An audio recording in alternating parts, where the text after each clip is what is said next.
Okay, I wasn't trying to film this video in portrait mode, but this is what allows this shot to happen, basically. And this is like the only way I can get this to work. So this is how it's gonna be. I just got these earrings. I'm very happy with them. I got them at a Native American arts and crafts market the other day. We'll put the artist's Instagram in the description if you want to go follow her and look at her beautiful creations. So this is gonna be kind of weird because I haven't really done this in a while. I've done a few kind of longer form videos talking about random things like Gabby Hanna and Love Victor, and then some singing videos, but I haven't really actually talked about like where I've been, my YouTube situation. If you have no idea what I'm talking about, like this is either gonna be like an update for you if you were one of the 600 people that were subscribed to my other channel that was deleted in August of 2020. But if you have just stumbled across this now,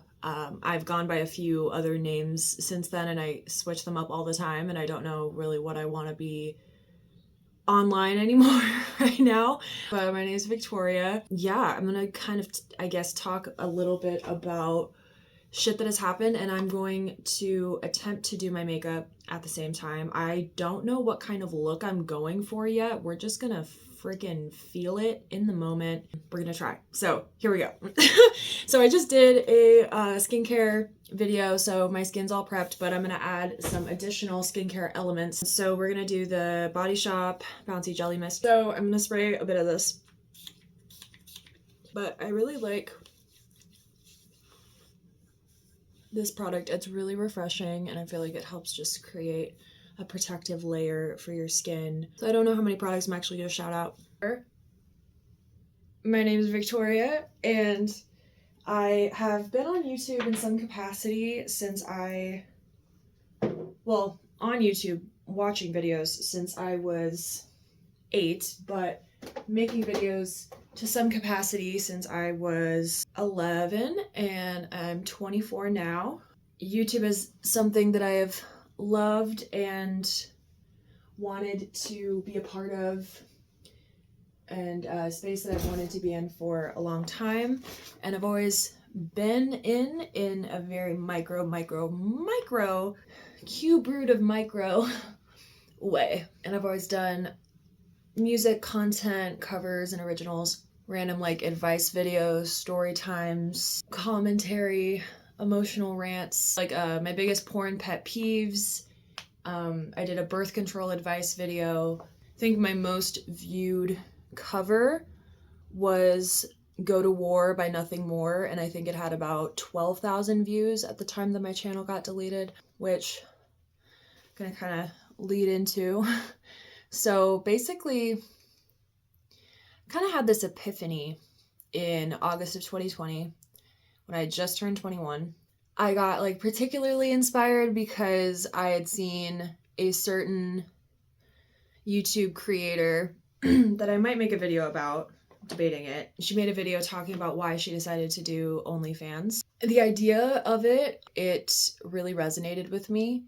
Obviously, like the money-making element of it is the main selling point that everyone focuses on. I didn't end up actually doing OnlyFans. I like made a few different accounts, but I never really ended up actually posting anything on it. But I did end up doing webcamming very briefly. It was kind of a bit impulsive in the sense that like I thought about it for a few weeks and I kind of slightly went back and forth on it, but I decided that I really wanted to explore it. And with everything that was happening in the world at the time, everything going to shit, I was like, I don't know what my career is going to look like. I don't know what the world's going to look like.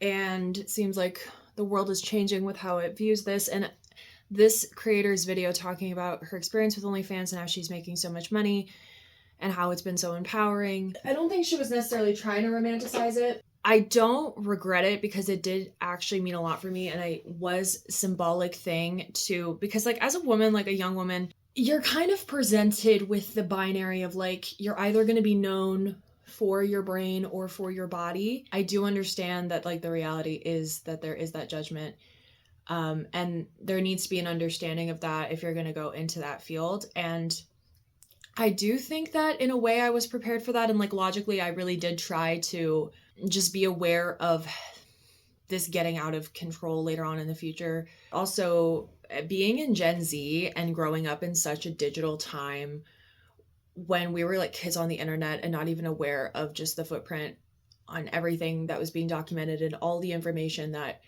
all these companies have on us and our personalities and ways to manipulate us and our data being sold, it does make you anxious. And it did kind of instill this feeling of like, well, if this is going to be taken out of my hands, if information about me is going to be used without my consent, or even just being online, you know, people's opinion about you is going to be formed regardless. So I just wanted to do what felt true for me in that moment, embracing the sexual side of myself, which sexual shame is something that I dealt with for a long time growing up in different ways. Anxiety and guilt about, you know, masturbation, and that did inform a lot of content that I was making in my college years, talking about birth control, my worst sexual experience.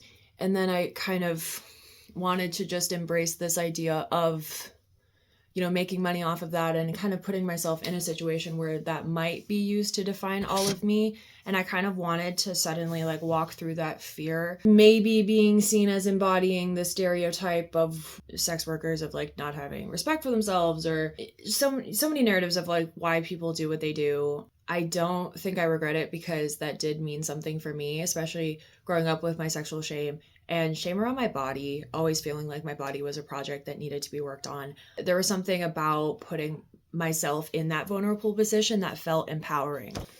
Well, hello again. So it's been about 3 hours. I don't know how much of my makeup I'm actually going to get done, because I remember that when I do get ready with me type videos, I instinctively talk slower because I'm focusing on also doing something. And this video is kind of more geared toward what I'm talking about rather than necessarily doing the makeup look. I definitely did the camming thing for myself, for my own kind of fulfillment and sense of freedom. Being like, okay, what if I do something that might get me classified as this, and wanting to kind of prove that I could still be okay. There was a part of me that was like, did I actually do that because I was motivated by the perceptions of others? Like, did I do that for other people and didn't even realize it? I stand by the fact that I did that for myself, and I don't really, you know, necessarily want to tell people what to do with their lives, but I feel like if you're a full-grown adult, I'm personally really glad I didn't do that shit when I was like 18. I was 21-ish. Like, I feel like I would advise being at least in your early 20s, preferably even older, and think about it way longer than I did. If you're doing it for yourself and you're doing it for the right reasons and you enjoy it and you feel good, you know, making money for yourself, and I don't see myself pursuing that anymore in the future. And there's part of me that's like, if you could just let it kind of stay secret, then why not do that? And like, why are you acknowledging this now? And possibly, even though I have, you know, a very small audience and I have no idea how many people are even going to see this video, I understand as I get older now that even though like I really haven't suffered any consequences of those like really old videos being like buried deep within the internet, that there is a chance that I might, you know, there's the not knowing that sinks in more and more. There's something about the idea of someone attaching their own narrative to that information and deciding to use it against me for whatever reason that kind of just makes me want to assess what I have control of in that situation and just choose to own it. Like, I have compassion for that decision that I made. I would stand by it. There is kind of an anxiety at just the not knowing. Yeah, just not knowing the effects, you know, people's perceptions, and with kind of deciding and refocusing on wanting to pursue a music career. I'm fortunate that I got my college degree. I graduated with an English degree. Cue the John Mulaney bit of an English major. I feel like it could be an option for me to pursue a career in that space, possibly, but like trying to find a job post-grad has been pretty difficult for me because I was sort of academically average in college. I was like pretty great in high school and got a scholarship, and then kind of like had that work ethic adjustment thing and a lot of mental health and attention issues and lots of fun stuff. So I was just kind of scattered. So that kind of inconsistency in college, I feel like, has not really been an advantage in the job market. I also do acknowledge that, like, me being able or admitting this in an online space with the kind of danger and stigma that sex workers often face, I feel like it does come with a level of privilege because I am white and Native American. I look white. That is accurate. While as a woman, the elements of my decision that made it empowering apply to me, I understand that that may not be as accessible of a decision for someone who does not look like me. Finally, tying back into specifically why my old YouTube channel got deleted, I had been consistently posting on it for about 6 years, and I'd gotten just over 600 subscribers. I made a really dumb decision that unfortunately has had very lasting consequences with YouTube. So I basically thought it would be okay for me to upload content onto my YouTube account that violated the terms of service as long as it was unlisted and no one like could see it unless I sent them the link. I figured if I just didn't send anyone the link, then it would be okay for this to exist on my channel as long as it wasn't public. I see the gaping holes in it now, and I just didn't really realize the gravity of my actions in doing that, because very, very soon I got my channel deleted and I was permanently banned from creating another one. I am actually unable to log in to YouTube on my laptop. I can only access YouTube on my phone. I have a YouTube Premium account that I can only access on my phone. And I'm nervous even acknowledging this because I feel like YouTube's going to be like, she found a way through, get her off that phone as well. And I have to get a new phone eventually. And I'm so nervous that I'm not going to be able to access my YouTube because for some reason I was able to, like, I created another Gmail account. But even then, like, I would go to school computers, library computers, everywhere. I would use alternate email addresses and it would somehow always recognize that it was me and be like, bitch, you're not able to make another account on here. Like, go away. For some reason, I was able to access my account on my phone with the specific email address and it's worked for me so far. I'm really nervous acknowledging this will take that away, but I've been through a lot with this platform. So that was a really unwise thing. And I definitely understand being like punished for that. Absolutely. In the hopes that I'm able to keep this channel, I would like to kind of start fresh. We're just gonna see what that is. But I would like to share the music that I've been making with you guys, maybe do some makeup, maybe talk about self-care, mindfulness, story times. I know story times are kind of an old concept, but like one of my favorite things to talk about is myself. I don't know, I've been trying to surround myself with more positivity. I've been not reading Reddit as much, and that's been great. A few things happened to me after that period that kind of, to me, validated my decision at that point, because I was just kind of reminded that like life inherently is dangerous. If you know what's guiding you and what's guiding your decisions, like obviously you should be mindful and thoughtful of your decisions. Yeah, just be mindful of the level to which you let fear control your life. And I've always been probably too comfortable sharing my life online. I've been kind of weirdly heartsick recently over some stuff that I've allowed to resurface that I was kind of numbing myself out from for a really long time, like maybe 2-3 years. I've kind of prided myself on being open and sharing my life, and I like what Paloma Elsesser says about like making your whole brand being super honest and sharing everything is inherently dishonest, because it's impossible to share all of yourself all the time, and you create an unrealistic expectation that like you're just setting yourself up for failure, which I totally agree. And I don't want to create those expectations, but everything I ever said on my channel was always true. Like, I never lied, I never exaggerated. I may have exaggerated certain elements of my personality without even realizing it. Looking back, I was just trying to be like everybody. I was trying to be Tana Mojo. I was trying to be Gwen Gwiz ASMR. I was trying to be Mia Soros. I was trying to be like Emma Chamberlain. And it kind of encouraged me to explore different elements of my personality in a way that felt honest.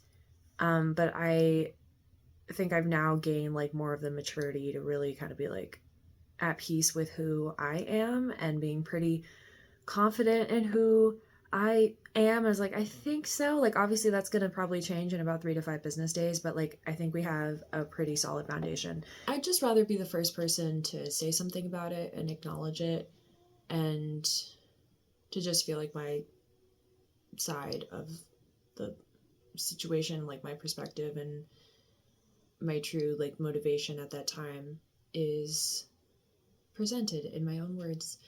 And this just felt right. And so I just kind of want to listen to myself and see what feels right for me to share. I also have a second channel, by the way, that this is super all over the place. I had a second channel called Victoria McGloria that like I would post extra stuff on that I also locked myself out of, and so that didn't get deleted, so that's still on there. And those are like webcam quality videos with like very little, if any, editing. I ended up deleting 2 Instagrams in a period of about a year and a half. One, because when I first decided to do the camming work, I wanted to like completely wipe my old social medias to like protect myself in the future, which I'm probably annulling now. So I first kind of started trying things out on a certain website, and then made the probably also ill-advised decision to post my profile on that website on my personal Instagram, even though so many people were advising me to make a like business Instagram or an alias Instagram or whatever, like for all your social media. But I was like, I'm gonna have to build a following from the ground up, and I want to start making money now, so I need to like attract people that already know me and already watch my videos and already like know who I am. And it was like not wise. It was not wise. I've been kind of trying to run from it in the form of deleting that Instagram at least, so I was trying to like maintain distance from that. And then the second time I deleted my Instagram was because I really struggled with substance abuse for about kind of an unclear amount of time, but it was pretty bad for about a year, especially alcohol. And I had like several really intense episodes drinking where I would just say really dark things. And so in that time period, like there were certain things that happened where I felt rejected by people. Like I was trying to expand my social circle. I was trying to do these things to better my situation, make more friends. In certain circumstances, I felt really rejected and kind of entitled. And then when I was really drunk and I felt really emboldened and I was really angry, I would leave really angry comments. Like there was one time that this acapella group that I auditioned for posted like a thing talking about like congratulations everybody, and I initially thought that they could only take one person. I ended up being like one of the 4 final people, like one of the 4 finalists, and I thought that they could only take like 1 or 2 people, but I just discovered in this Instagram post that literally all of the other girls had gotten into the group except for me. And that was obviously hurtful. And instead, I now would advise people taking a beat and breathing and then coming back to that at a later date. But like I just said, like, just this dumb shit. Y'all are like so cliquey, and I didn't know I was the only one that wasn't in, but like that's cool to know, and like so obviously bitter, and it was like really embarrassing. And then I, even drunk, I realized like 10-15 minutes later that I needed to delete that shit because that was super fucking clumsy. But I was literally so like embarrassed and like this is gonna bite me. I just didn't want to deal with it, that I just straight up deleted my other Instagram that I had made, that I'd had for like a year at that point. I just deleted that Instagram too. I was like, fuck this. I need to disappear from the world and just not talk to anyone. I had also just gotten out of a really bad, well, not really bad. Well, okay. It was like a bad breakup in the sense it was like a really good, healthy relationship, and it was like an amicable splitting situation, but it was just really weird time period for me, and I really numbed myself out from it, so I didn't actually really feel it until like 2 years later. So I think I needed to kind of just isolate myself from the world for a little bit, and I've been sort of doing that, and I've had to kind of reassess my expectations for myself and what I want to do with my life, regardless of the things that I can or cannot control in my life. I feel good about like presenting myself as a person that's at peace with themselves. And that is something that I would like to be known for. And but I'm also okay if maybe people disagree with that, because I know that about me, and it is something that I've earned, because there have been some dark times, and maybe we can expand on those at a later date. Speaking of Tana Mongeau, so I was thinking about Tana Mongeau at the Steamy Awards and her being like super sloppy drunk, and I genuinely got like flashbacks, because I used to get like that, genuinely. Like I would be, thank God I'm not a public figure still, but like I would never do it at like work events. I would do it around like my friends and shit, but I would never do it that publicly. Maybe her just being so public all the time, she just like doesn't really think about the effects of being that sloshed that publicly at an event like that, where like she was there for work. So that was just really embarrassing. But I did get flashbacks because that mental state just seemed like really familiar. But not to like blame substance abuse or whatever, but I also just was really immature, and I wasn't dealing with my mental health and my anger, and I felt very angry at the world, and I wasn't maintaining perspective, and I was just kind of entitled and lashing out at everybody. But I've been in therapy for 2.5 years. I'm so fucking thankful that I was able to get state-assisted healthcare, and I was able to get the mental health care that I need. That probably really helped save my sanity for the past 2 years. We're in a good place now, and we're moving forward. I'm like finally working through all of the shit that I've gone through the past few years in writing, and to really kind of crystallize it. We're just going for it, and we're just hoping that we don't get deleted again. Okay, I don't know if you can tell like how toasted with the mostest I am from my eyes, but I forgot to finish the get ready with me element, so we're just gonna do an eye look. We're just gonna finish it up. So maybe you can do the purple and green.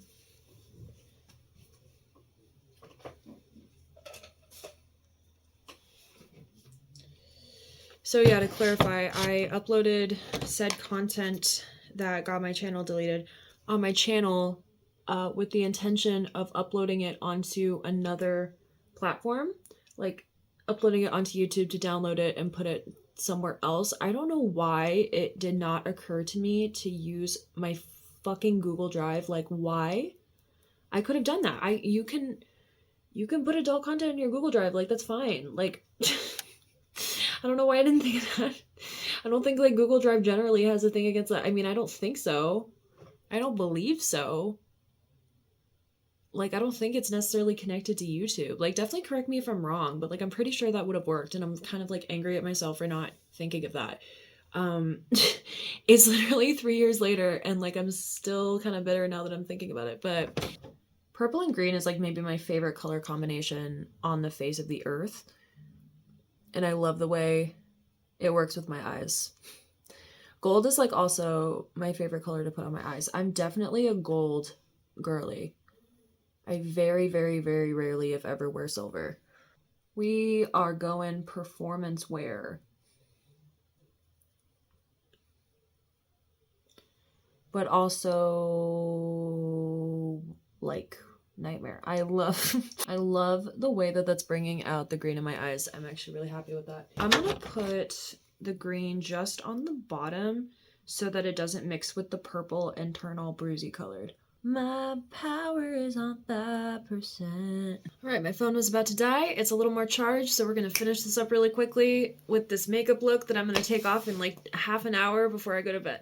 I actually finished the eyeshadow look. I just added some of the lighter pink in the center and inner corner and finish adding the green to the bottom lash line, and I'm just going to do mascara and lips. I super rarely wear eyeliner. I almost always do eyeshadow on my lower lash line instead. I mean, even then I don't mind waterline eyeliner a lot of time, but the liquid eyeliner I have always goes into my eye and gets that black film, and then it's like stinging for like 5 minutes. My sister is like liquid eyeliner maestro, so I always have her do mine for me. But yeah, I think that's good.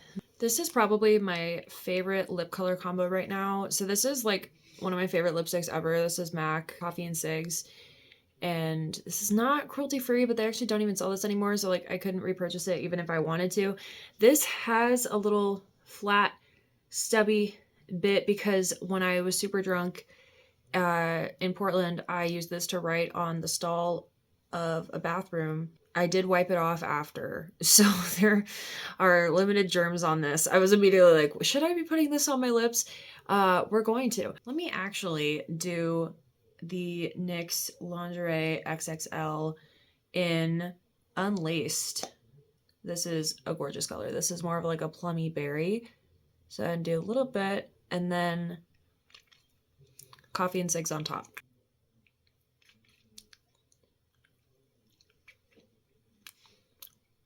She said, Vampy, should I blot? Yes, I should. I don't have any tissues, so I'm gonna use an old pillowcase. So that is the completed look. Thank you for listening to my rather disorganized, I attempted to be organized, kind of story time about just where I've been. If you had an idea of where I was before, if you don't and you stuck around anyway, dang, thank you so much for listening. But yeah, thank you guys so much, and I hope you have a wonderful day.